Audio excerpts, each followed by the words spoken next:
¿Cómo les va? Gracias por acompañarme en un nuevo Valor de Vivir.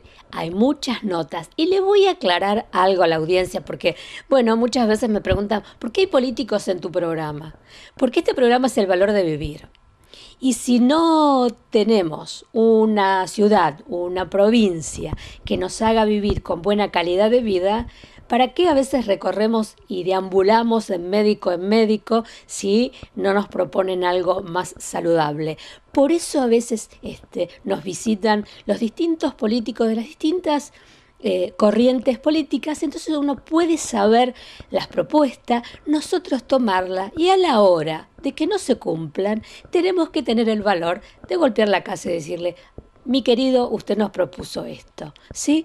Por eso es la presencia de algunos políticos y además, bueno, uno los conoce de hace muchos años, son gente muy querida, pero también hay que vigilarlos porque, bueno, si no hacen bien las cosas, nosotros tenemos la responsabilidad de hacérselas ver.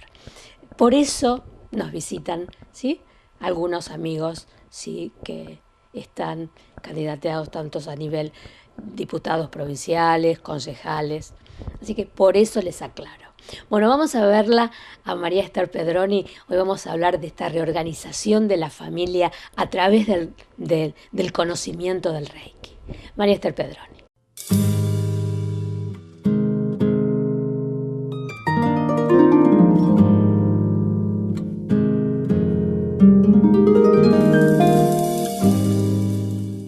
Porque cuando comprenden la situación, a qué se debía el actuar como actuaban, cuáles eran las falencias que había, desaparece el rencor. Qué bueno. Desaparece el rencor, aprenden a perdonar las circunstancias que vivieron, que los lesionaron, que los lastimaron.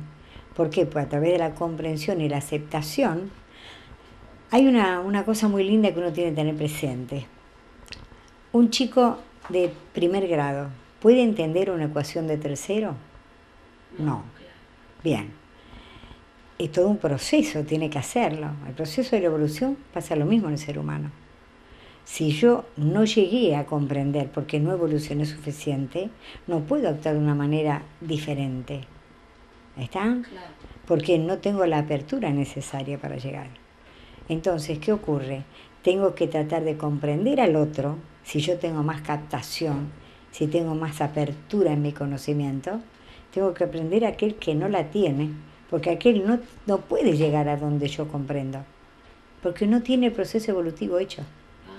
A ver, es tan simple. Totalmente. Pero por eso yo siempre lo comparo con los chicos de la escuela. Vos te podés enojar con un chiquito de primero que vos le decís hacer una multiplicación, no sabe. Podés enojarte, podés tener rencor, podés odiarlo, no sabe. Entonces eso pasa también a nivel con los seres humanos, ¿no? Generacional. Entonces no podemos, cuando nosotros llegamos a entender el proceso, cuando a través del conocimiento nos damos cuenta cómo es la situación, no cabe el odio, ni el rencor, ni el enojo, todo eso desaparece. Se sanan las relaciones de familia. Todos hemos pasado ese proceso, Sí, todo. claro. Lo que pasa que, bueno, ahora hay una apertura diferente, hay un conocimiento distinto que si la gente lo toma y empieza a estudiar sobre todo eso, bueno, subsanan un montón de cosas que se sanan problemas de familia muy graves así. Valor de vivir.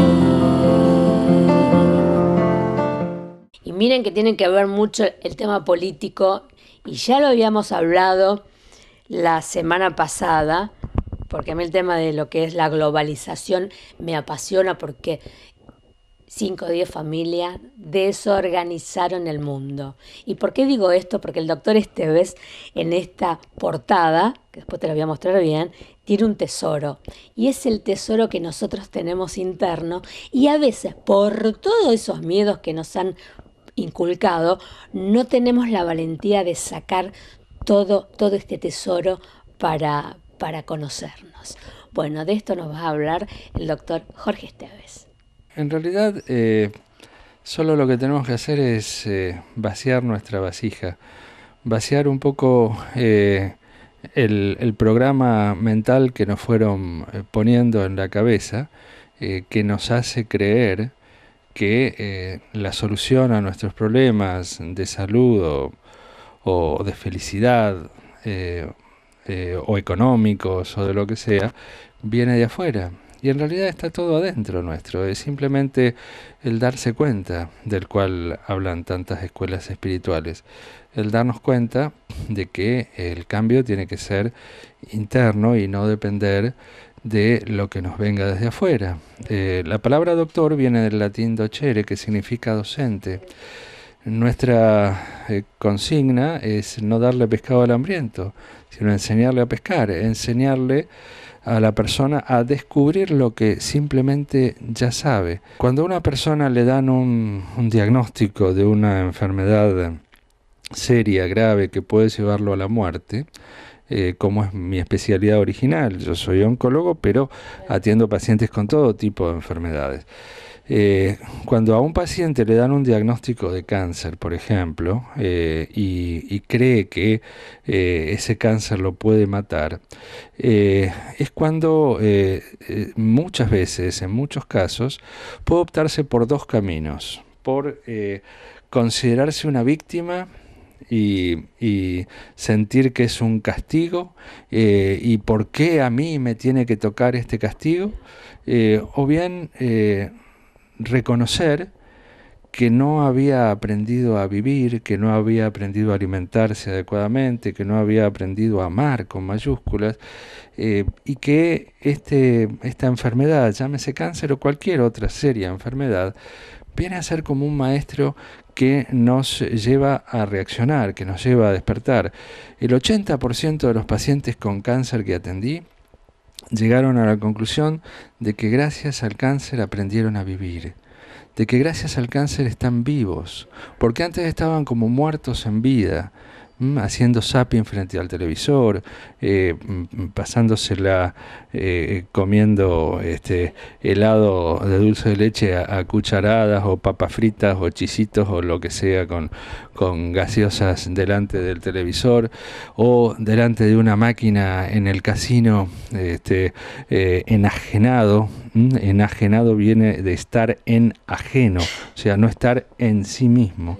Y un masazo como este diagnóstico lo lleva a reaccionar, lo lleva a valorar aquello que está con posibilidades de perder, que es la vida misma, ese regalo maravilloso que Dios nos dio, y que si no es con una seria enfermedad, de otra forma, más inteligentemente, podríamos reaccionar y empezar a amar la vida y a demostrarlo en los hechos, para no necesitar que sea una enfermedad seria y dolorosa la que nos haga despertar. Valor de vivir. Miren, si no tienen... Este programa es hermoso. Es hermoso porque no nos pusimos de acuerdo para nada con nadie, pero está todo encadenado. Hoy nos visita el doctor Diego Giuliano, es concejal, y hoy va a hablar de los médicos, de la salud y de los rosarinos que a veces les cuesta tener la salud. Los médicos no pueden llegar por la inseguridad. El doctor Giuliano. Todas las voces, todas las manos, toda la sangre puede ser canción en el viento. Todas las voces, todas las manos, toda la sangre puede. La inseguridad es una situación que vive la ciudad en todas sus dimensiones, y hay servicios que han sido afectados fuertemente por el problema de la inseguridad. Le ha pasado a las escuelas, le ha pasado a los médicos, le ha pasado a los centros de salud comunitaria, le ha pasado a las ambulancias, y esto es el problema. Lo que estamos viendo es una doble violación de derechos. Primero, el derecho a la salud de muchos sectores, de muchos vecinos, que por vivir en lugares que son indicados como zonas rojas, no reciben atención médica de emergencia. ¿Por qué? Porque las ambulancias no quieren entrar, porque saben que en realidad pueden ser víctimas de delitos o de agresiones. Eso por una parte. Y después otra violación de un derecho, que es lo que nos decían los médicos ayer: el derecho a trabajar. ellos han hecho un juramento, el juramento de justamente que hacen cuando se reciben de médicos y que dicen muchas veces nos vemos afectados en cumplir con ese derecho a trabajar a través de los problemas que se viven en la ciudad. Entonces, la idea es no hacer una seguridad segmentada, porque además ese tipo de seguridad focalizada al problema es espasmódica y no resuelve el problema. Es un momentito, un tiempo que se ocupa. Entonces, ¿qué le proponemos a la provincia? Mire, en vez de hacer seguridad segmentada por pedacito y por servicio, hagamos un plan de seguridad. Yo lamento que no se tenga un plan de seguridad, y esto ya lo hemos visto, ya no hay que explicar mucho más. Hemos visto que no hay un plan de seguridad que signifique cubrir el umbral de la prevención en la ciudad entera y no en pedacitos o fragmentadamente. Valor de vivir. La doctora Pizzuto, vos sabés que ella tiene una fundación y está encargada de dar conferencias y de tratar este tema que siempre digo que el paciente va deambulando con sus dolores y no sabe lo que tiene. Ella va a hablar de fibromialgia y los dolores inducidos. Bueno, nos encontramos nuevamente para charlar acerca de fibromialgia puntualmente y decimos fibromialgia, esta enfermedad que se caracteriza por dolor muscular intenso que no cesa, que se ve principalmente en mujeres con una personalidad autoexigente y que de pronto ante esta situación se encuentran en la discordancia de que su mente quiere hacer y su cuerpo no les responde. Dentro de las investigaciones podemos decir que es el dolor crónico inducido. Estas son fibras de asociación de un cerebro, pero que ya lo vamos a ver en esta resonancia magnética. Esta resonancia magnética corresponde a una mujer de 57 años que pasó eventos traumáticos desde abusos sexuales, pérdida de gente querida, separaciones. Vuelvo a recalcar, estos eventos traumáticos estarían en cualquier enfermo.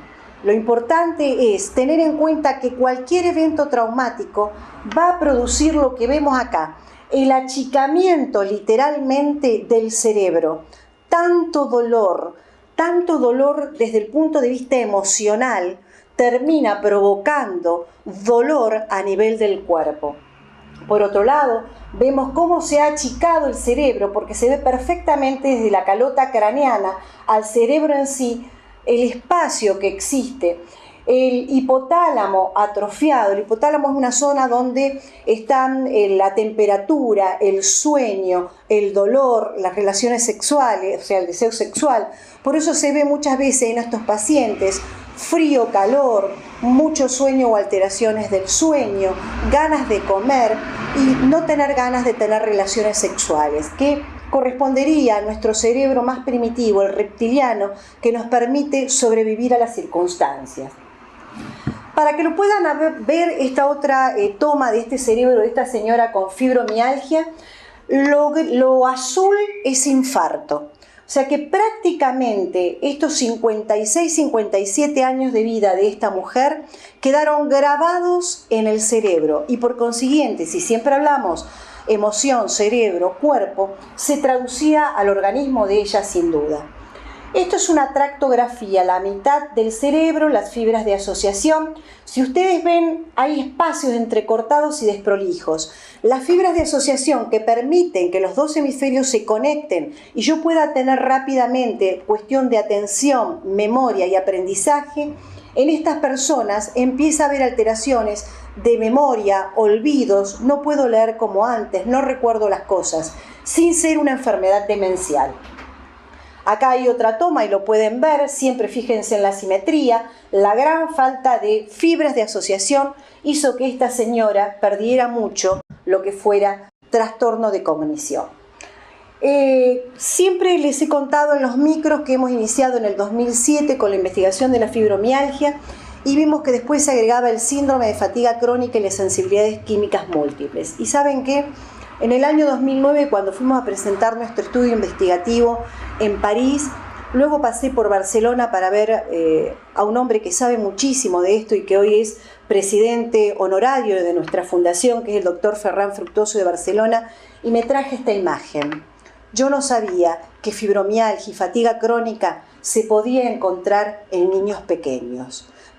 Hoy día estamos trabajando con los pediatras acerca de esto, pero la buena noticia es, tomado a tiempo, se puede evitar que este niño sea un adolescente con dolor crónico o una persona adulta con dolor crónico.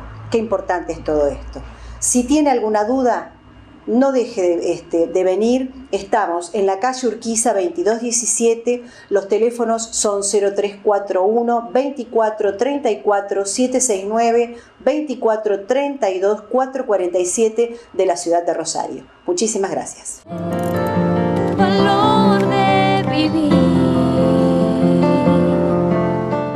Ha cambiado tanto esta sociedad y vuelvo a aquellos años 90 donde la globalización, el nuevo orden mundial desordenó todo. Y vos ves esta ciudad, cómo ha cambiado de aquella ciudad obrera a esta ciudad de servicio, a esta ciudad del narcotráfico, que es así.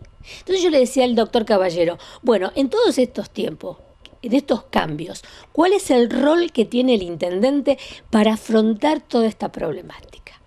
Temas de la ciudad, tema del doctor Héctor Caballero.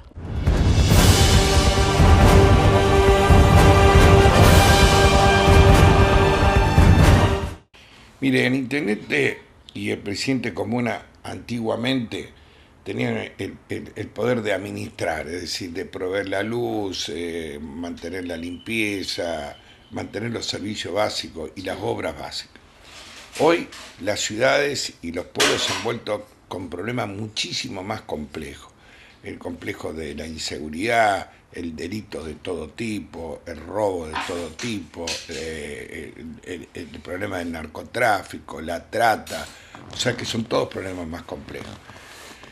Entonces, me parece que nosotros en el futuro, muy cercano, y esto lo hablábamos con Perotti y Ramos, nosotros vamos a convocar a todos los intendentes y presidentes comunas electos, sean del partido que sea, para abordar todos los problemas, pero en primer lugar el problema de la inseguridad.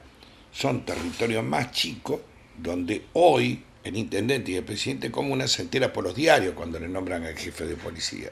Y generalmente muchos comisarios, jefes de policía que nombran, son personas que vienen castigadas de otro lado por haber encubierto o ser cómplices. Eso hay que empezar a darle mayores recursos. Solamente hoy tienen participación de los tributos provinciales en el 13%, cuando Córdoba tiene el 22% y la provincia de Buenos Aires el 18%. Empezar a darle más recursos y a darle mayores responsabilidades y mayor poder de decisión. ¿Por qué? Porque todos los problemas, no solamente de la inseguridad, tienen que ver de llevarlo a un territorio más chico geográficamente, porque toda esta provincia, que es más grande que Paraguay, Uruguay, que países, usted no la puede controlar desde la burocracia centralizada en la ciudad de Santa Fe. Usted tiene que abordarlo en territorio más chico donde la gente pueda participar. Por ejemplo, en la ciudad de Rafaela, hace 2010, que el municipio que hace, el 10 de diciembre sabe quiénes son los que han terminado el primario. Y en marzo se sabe, en los primeros días de marzo, quiénes se han inscrito para seguir el colegio secundario. Con los que terminaron el primario y no siguen el secundario, se mandan los asistentes sociales a la casa para convencer a los padres que lo inscriban en el secundario. Si no lo inscriben en el secundario, se discute con ellos si necesitan una beca, si necesitan apoyo escolar, pero los chicos, en vez de estar en la calle, tienen que estar adentro de la escuela, tanto en el primario y el secundario. Y además vamos a plantear el cambio de la currícula del secundario para que no ocurra lo que ocurre hoy, que terminan el secundario, pueden hacer un diploma, lo enmarcan, pero no saben hacer nada. Nosotros planteamos hacer un ciclo básico y luego que termine el secundario sabiendo un oficio, sabiendo una profesión, una tecnicatura, de tal manera que si no sigue estudio terciario universitario, tenga un oficio con el cual ganarse la vida. Como siempre digo, el que sabe manejar una herramienta no toma una pistola o un revólver para ganarse la vida.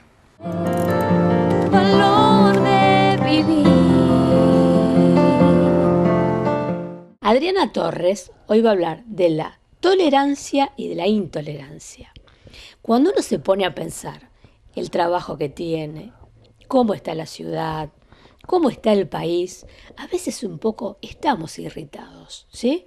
Bueno, ¿cómo manejamos esta situación desde Memoria Celular? Adriana Torres.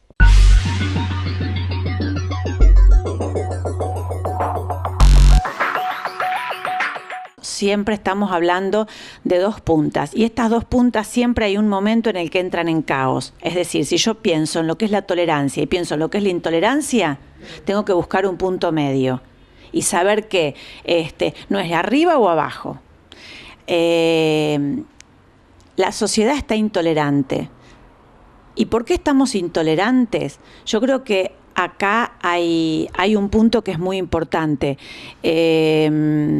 Cuando la gente, por ejemplo, vos vas a cruzar la calle y nadie espera el semáforo, estamos intolerantes frente a las cosas buenas y frente a las cosas que no son tan buenas. Es decir, no esperamos el semáforo, no esperamos que el otro pase, no esperamos que alguien se corra para poder pasar, no esperamos que alguien termine en una cola. Esto es un síntoma social que es muy fuerte.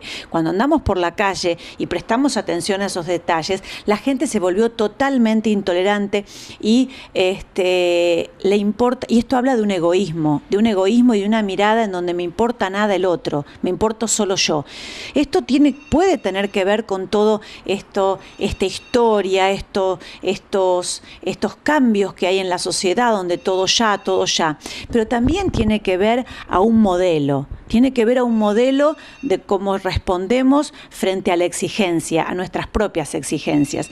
Y cuando hablamos de la intolerancia, creo que hay un tipo de intolerancia que es la que nos puede llevar y movilizar hacia cosas positivas. Cuando nosotros decimos basta de indulgencias, cuando decimos basta de que el que merece castigo siga suelto, a esa tolerancia que raya en el abuso, ¿sí? Y que es un abuso para el otro, a esa sí hay que decirle basta, a esa sí nos podemos dar permiso. Ahora, ¿cómo la voy a manejar? Porque el problema nunca es lo que ocurre, el problema es lo que hago frente a lo que ocurre. Entonces, ¿cómo manejo la intolerancia? ¿Cómo digo basta al abuso? ¿Cómo digo basta a que el otro haga lo que no le está permitido? Bueno, desde Memoria Celular muchas veces llegan situaciones, te puedo contar el caso de un señor que llegó hace muy poquito con que él ya era intolerante a las harinas. Entonces, mira, dice, siempre toda mi vida he comido harinas y pastas y el médico me dijo, basta. Vos sos intolerante a las harinas. Y cuando el paciente llega con una intolerancia física, obviamente, acá aparece todo un planteo, ¿no? Entonces, mientras estábamos hablando con el paciente y haciendo la ficha, fíjate vos, mientras hacíamos la ficha, ni siquiera habíamos entrado en un protocolo, estábamos haciendo la ficha con algunas preguntas y él dice, claro, si la que era intolerante era mi madre. Y mi padre toleraba todo. Evidentemente hay un momento en nuestra vida en donde por eso siempre digo, hay un día que pasa algo. Y bueno, algo en el cuerpo nos está marcando. Y ese es el momento donde tenemos que empezar a buscar. Y no buscar para revolver, sino buscar para sanar esas intolerancias que han tenido desde chico y que son las que nos tienen marcados. Yo creo que hay un día en donde podemos comenzar Memoria Celular. Valor de vivir. A mí me gusta este concejal que se postula, precandidato a concejal, porque nosotros venimos hablando de la inseguridad, de la intolerancia, pero hay un concejal que está muy vinculado al tema holístico y propone otra ciudad, desde el cariño, desde el amor, desde lo holístico, ¿sí? Bueno, escúchalo. Todas las voces, todas las manos, toda la sangre puede ser canción en el viento.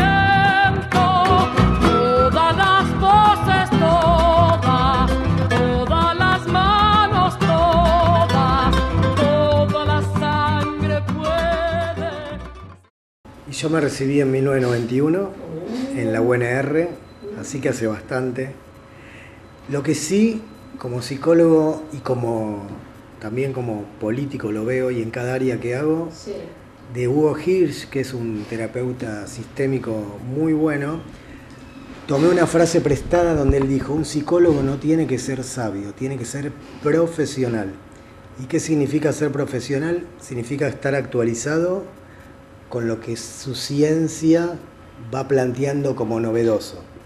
No para borrar lo anterior, que inspira, porque los pensamientos convencen y los ejemplos inspiran, y Freud fue un ejemplo que inspiró, y el espíritu freudiano yo lo llevo adentro, actualizado en las terapias de avanzada que practico, así que lo mismo vale para cualquier cosa que haga en mi vida. Antes que nada, no todo el poder político yo lo considero como ni corrupto o malintencionado. Sí, algunos políticos, porque no pudiera decir lo mismo que todos los hombres son de tal manera, todas las mujeres, Sí. todos los taxistas, todos los psicólogos son locos, los abogados son todos fraudulentos y estafadores. No, yo creo en la singularidad de cada persona, y hay políticos que honran la profesión de político, el rol del político. Lo que sí, los que lo honran, siguiendo al Padre Ignacio, son los que están al servicio del pueblo y no al revés. Claro. Eso lo dijo Ignacio Claro. hace poco.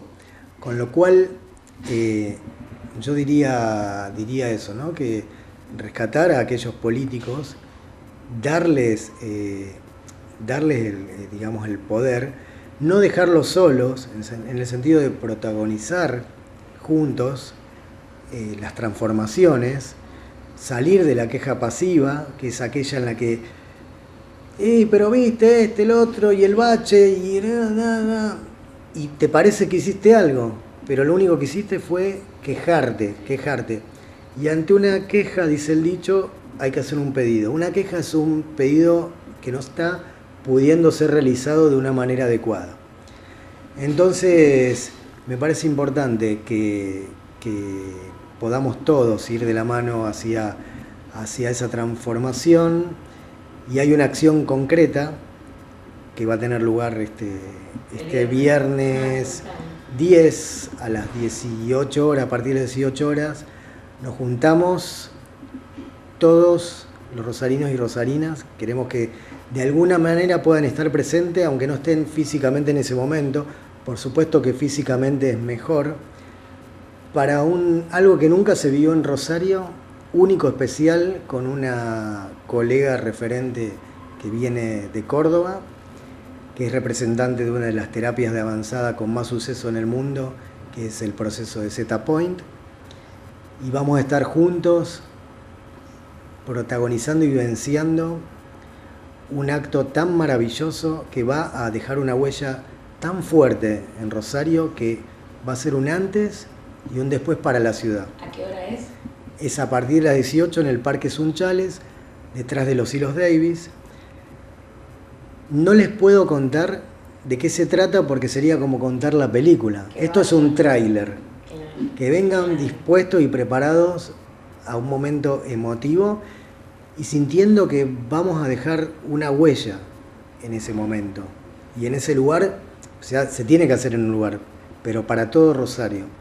Y esas son las cosas que a mí me llenan el alma, porque si uno ve que influye a otro y otro influye a otro y multiplicamos, vamos a tener una sociedad mucho mejor, más inteligente emocionalmente, donde nos sintamos libres y no valientes cada vez que salimos a la calle, donde dejemos de lado la paranoia y confiemos en nosotros mismos, en los demás y también en la divinidad, aunque suene un poco,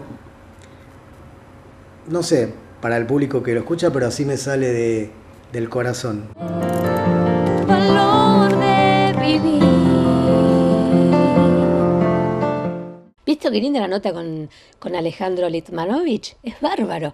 Y qué bueno lo que propone, ¿sí? Otra ciudad. Bueno, ahora vamos a verla a la doctora Treviño. También estábamos hablando de este desorden mundial y cómo las empresas siempre tratan de abaratar costos y ¿quién se perjudica? Los empleados. Hoy vamos a hablar del accidente que hubo hace muy poco y este piloto que dicen que se medicaba. Yo creo que el mensaje de él fue algo muy profundo, pero bueno, lo va a analizar la doctora Susana Treviño.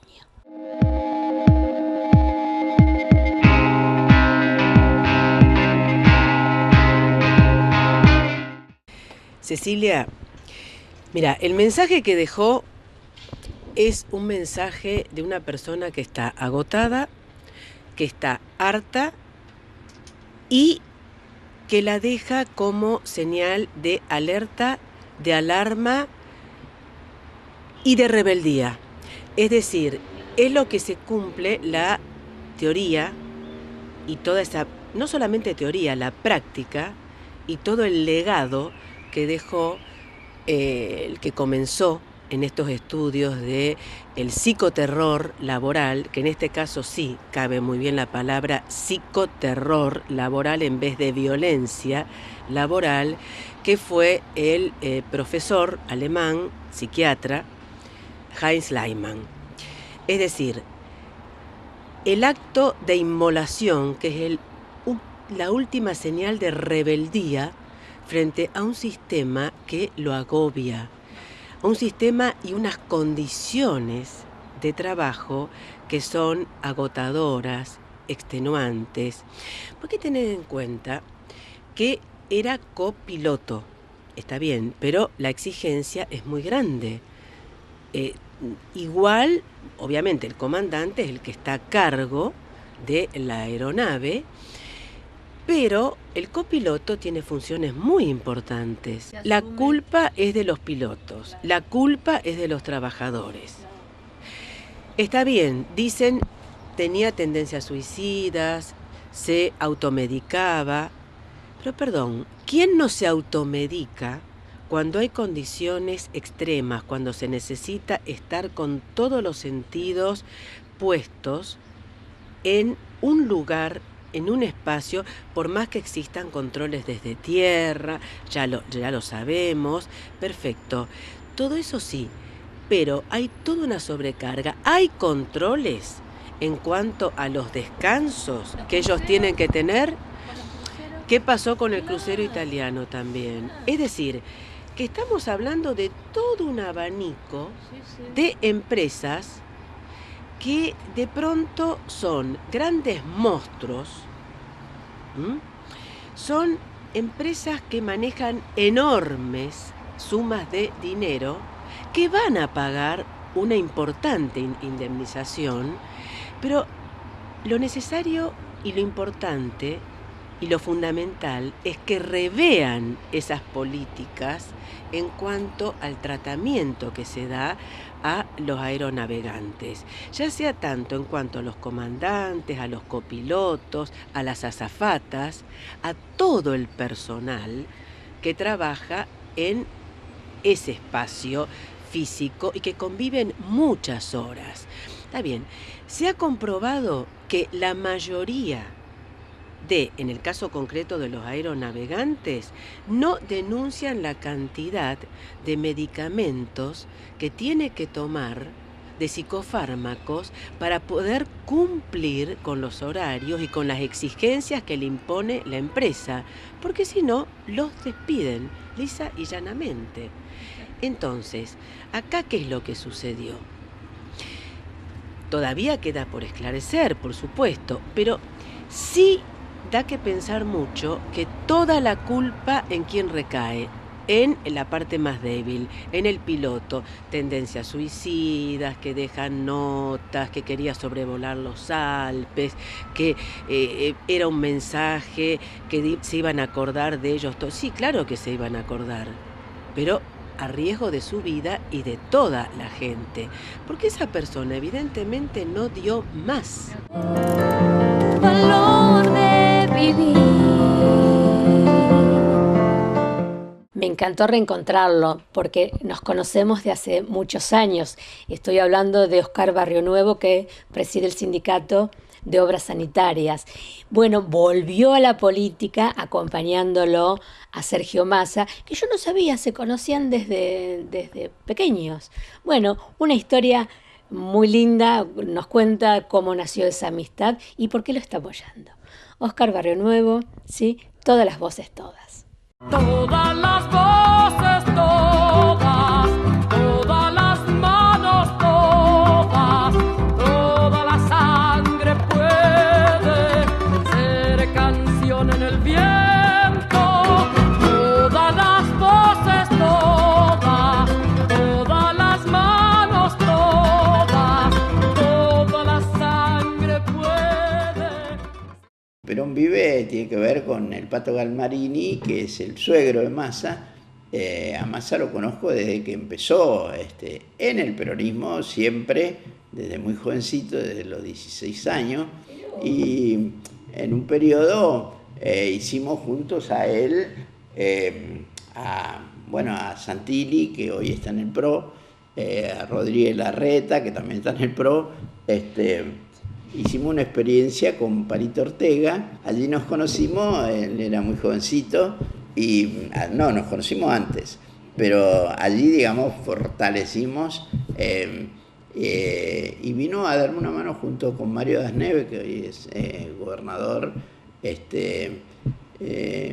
vino a darme una mano para una experiencia que no me gustaba mucho, que duré muy poco, además abandoné antes, que fue la experiencia de mi paso por el Consejo Deliberante de Rosario. Mira, lo importante es que volvemos ahora a juntarnos con los cuadros dirigenciales de primer nivel nacional del Partido Justicialista, que está prácticamente desaparecido. Hoy no se pagan ni los impuestos de las casas que tenía el PJ, desapareció el PJ, y estamos tratando con los dirigentes, los gobernadores de distintas provincias, de todas las provincias, y en donde no hay gobernadores peronistas, como en el caso nuestro, estamos representándolo, yo por una parte y Rodolfo Baquiano por la otra, que también es un prócer del peronismo santafesino y nacional.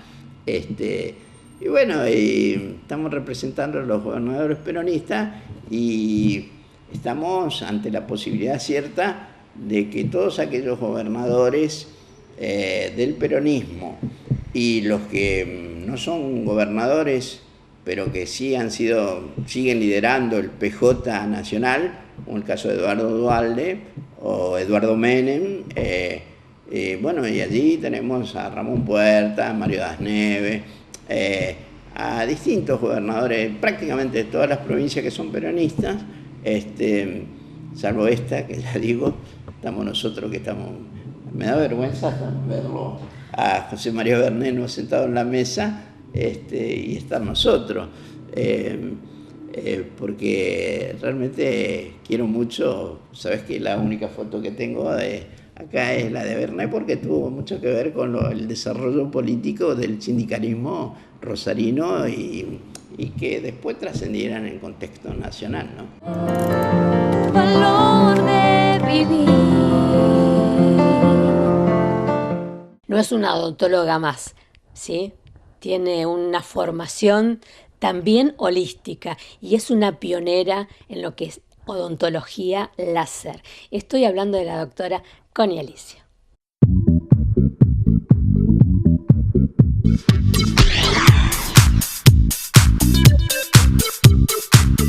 Buenas tardes, así como la última vez habíamos hablado de cómo descodificar el miedo a situaciones traumáticas, que no son solamente en odontología, sino en la medicina en general, que puede tener cualquier paciente o un niño, vamos a seguir con las imágenes de por qué el láser es tan óptimo, debido a que si consideramos que la pieza dentaria es un cristal, es atravesada por la luz de la fibra óptica y del láser, permite llegar a estructuras y a cavidades muy pequeñas o que están en profundidad.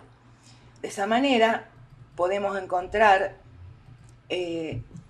cómo la ciencia ha ido permitiendo que en el diagnóstico, tanto en la caries como en otro tipo de lesiones, a nivel de lo que es la mucosa de la boca, por medio de un haz de luz podemos o eliminar tejido dentario, o sea, tejido cariado dentario, como veíamos antes en fosas y en fisuras, donde ni siquiera el instrumento no toca el diente, lo que toca es la luz.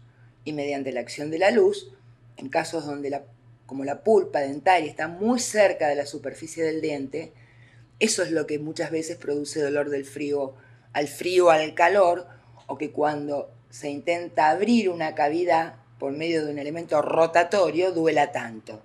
Por supuesto que existe la anestesia para minimizar lo que es la sensibilidad, pero en caso de caries chiquitas, como lo que toca es la luz y no hay presión, nos permite actuar sin anestesia. Con lo que les venía diciendo, en casos de otro tipo de lesiones que no sean caries, por ejemplo los típicos quistes de un tratamiento de conducto que por ahí quedó corto, mal hecho, se reinfectó, lo que nos permite el láser es entrar, como vimos en anteriores capítulos, mediante la fibra, que es muy finita, penetramos al interior hasta el fondo de esa cavidad quística, se la desinfecta, se la limpia, se la cicatriza y posteriormente podemos entrar en lo que es la endodoncia a través del conducto de la pieza dentaria del diente, desobturarla, volver a desinfectarla bactericidamente. Todo esto es un tratamiento que no tiene ni vibración,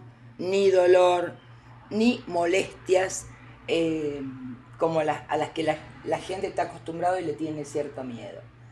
Vamos a otro tipo de quiste, casos de procesos, por ejemplo, llagas, aftas y alteraciones a nivel de la lengua.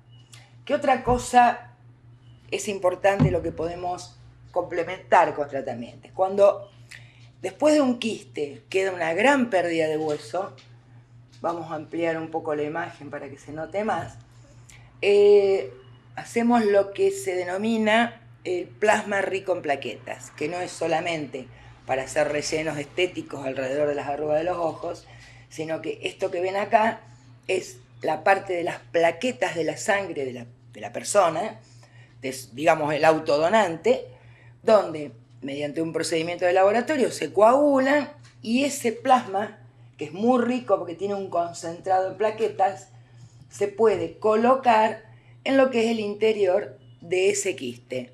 ¿Esto qué hace? Que con el tiempo el cuerpo lo absorba porque lo reconoce como células propias y permite la posición de calcio y formación nuevamente del propio hueso. Por supuesto, ¿qué acción tiene acá el láser? Este es el operatorio inmediato de ese caso, es permitir que el depósito de ese tejido de hueso, acá es un postoperatorio inmediato, o sea, faltaba una pieza dentaria, rellenamos con el plasma para que ese hueso pueda reparar, se coloca un cemento como si fuera un yeso y se lo deja para que el organismo vaya depositando el calcio. Todos estos tratamientos pueden llevar anestesia en pequeñas dosis o en casos donde no hay procesos muy profundos, uno puede trabajar con lo que es la fibra del láser y es prácticamente indoloro. Seguimos complementando porque hay que descodificar el miedo al odontólogo. Valor de vivir. Lo conocí hace poco en diciembre cuando hicimos un programa especial Hechos en Democracia y me resultó una persona encantadora. Estoy hablando de nuestro vicegobernador Jorge Henner, una persona joven, macanudísima, accesible, y estábamos haciendo un poco el análisis. Esta es la primera parte de la nota sobre esta sociedad, sobre el poder político, ¿sí? De qué manera se tiene que comprometer, porque en el medio estamos nosotros, los rosarinos, los santafesinos. Jorge Henner. Todas las voces, todas las manos, toda la sangre puede ser canción en el viento.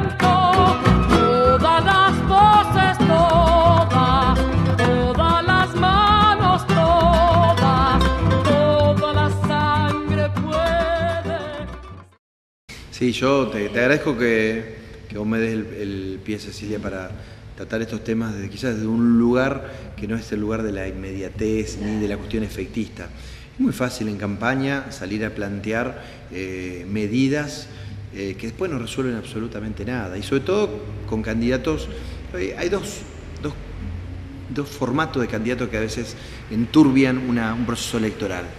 El primero tiene que ver con el que sabe que nunca va a ganar. Entonces el que sabe nunca va a ganar, yo he escuchado reduccionismos. Entonces vos me planteas el tema de la inseguridad. Yo te voy a nombrar algunos reduccionismos típicos que vos habrás escuchado y vas a escuchar en campaña electoral en estos tiempos, porque son personas que no van a ganar. Digo, uno es el reduccionismo quizás fascista o autoritario, que dice: yo el problema de la seguridad te lo arreglo, y miran a la cámara con 3 medidas concretas, y hay uno dicen con 3 balas. Pues digamos, está planteado así, cuando sabemos que es un tema muchísimo más complejo.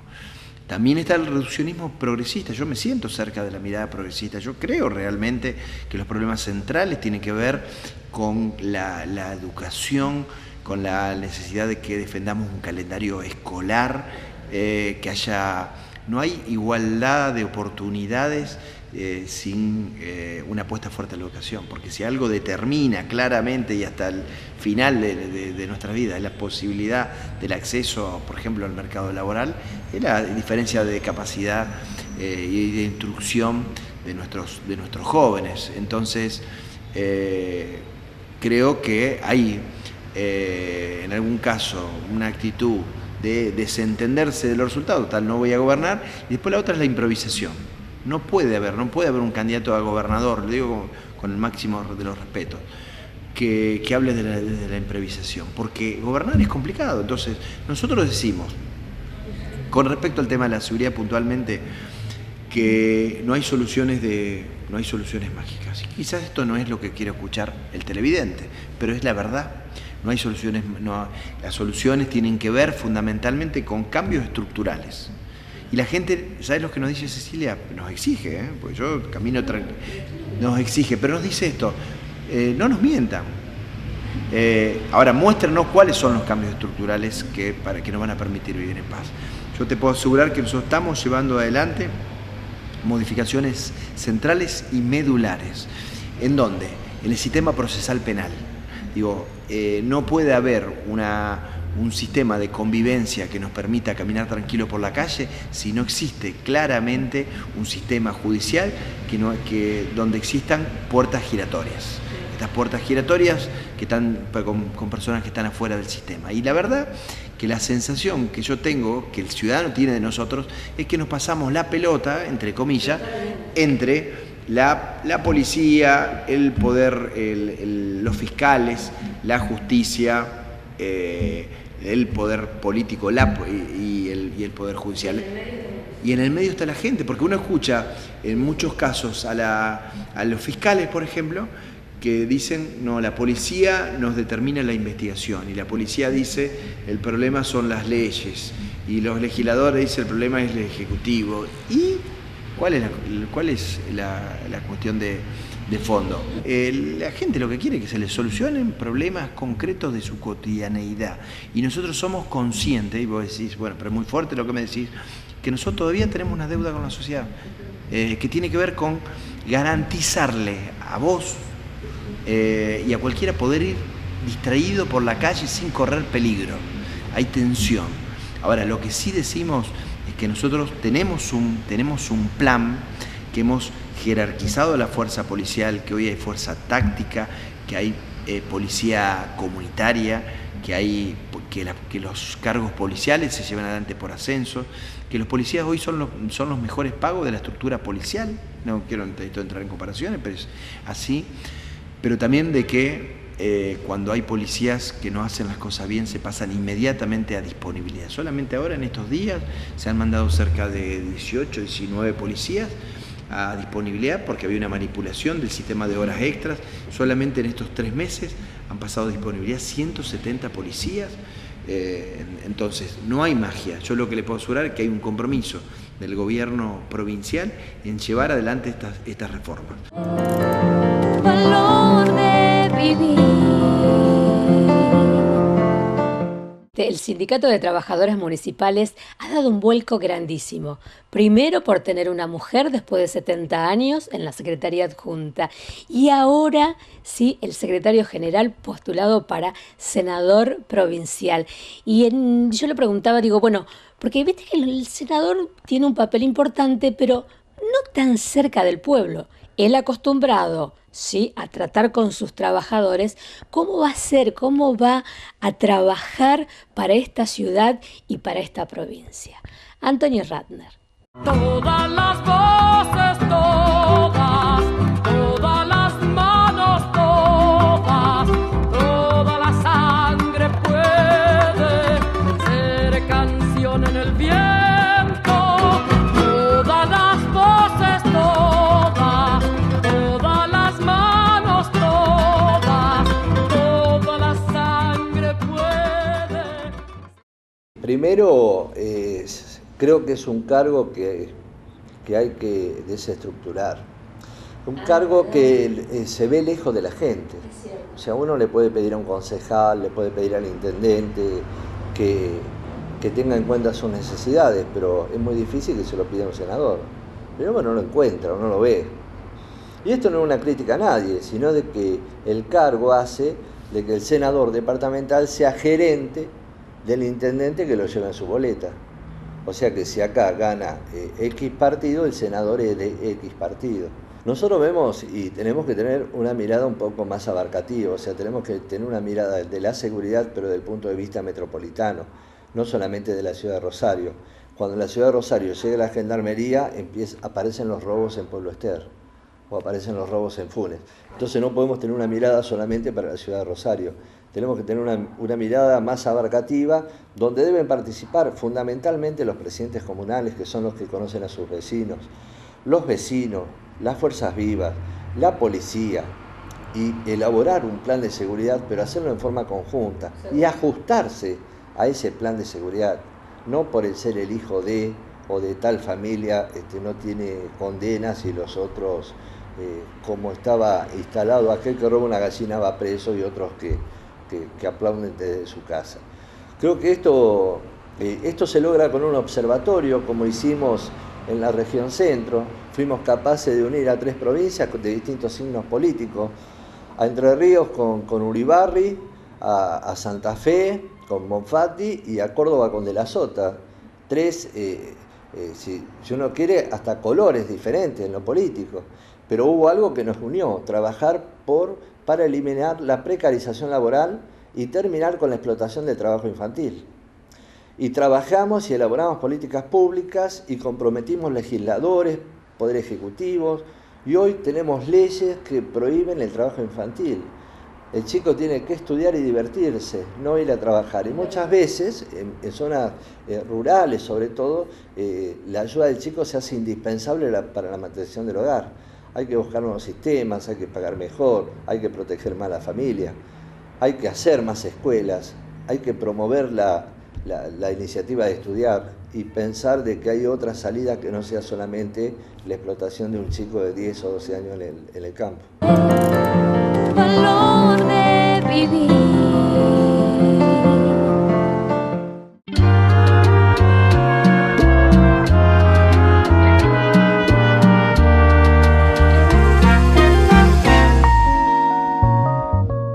Hola Ceci, ¿cómo te va?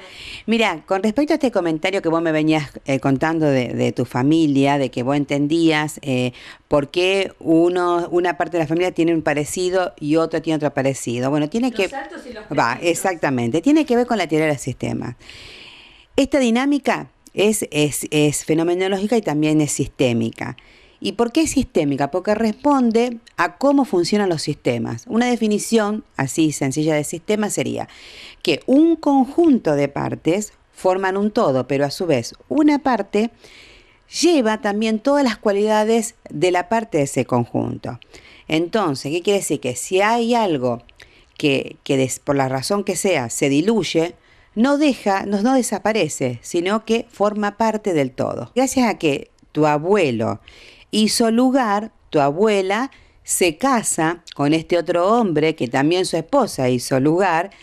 Entonces, estos dos abuelos viudos, con cada uno con su sistema, se casan y de ese sistema nuevo viene tu papá o tu mamá. Claro. Hoy hablamos, por ejemplo, de familias ensambladas nosotros. Una familia ensamblada es... Antes no se llamaba. Claro, es, por ejemplo, si papá y mamá se divorcian, bueno, estos papás se vuelven a casar con otras parejas y tienen hijos, bueno, y acá, ¿cuál va a ser el trabajo? De integrar a los hijos de la pareja, a los que estaban, que cada uno se va a ser responsable, también integrar esos nuevos hijos, porque todos van a ser hermanos. Totalmente.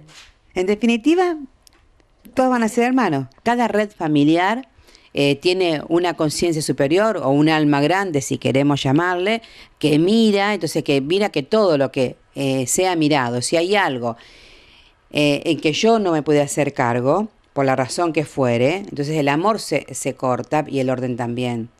Entonces, ¿qué hace Constelaciones? ¿Cuál es digamos, lo que su solución es a través del orden y el amor, ordenar esto que no se miró anteriormente, y en la medida que esto esté ordenado, puede ser mirado e integrado en el corazón, y cuando vos lo integrás, quedas libre de la situación. Entonces, algo interesante, queda atrás el pasado porque queda libre y vos tenés la posibilidad de mirar hacia adelante. Valor de vivir. Bueno, ya llegamos al final del Valor de Vivir. Gracias por acompañarme. Nos vemos el domingo a las 8 de la mañana con mate, bizcochitos y el Valor de Vivir. Gracias.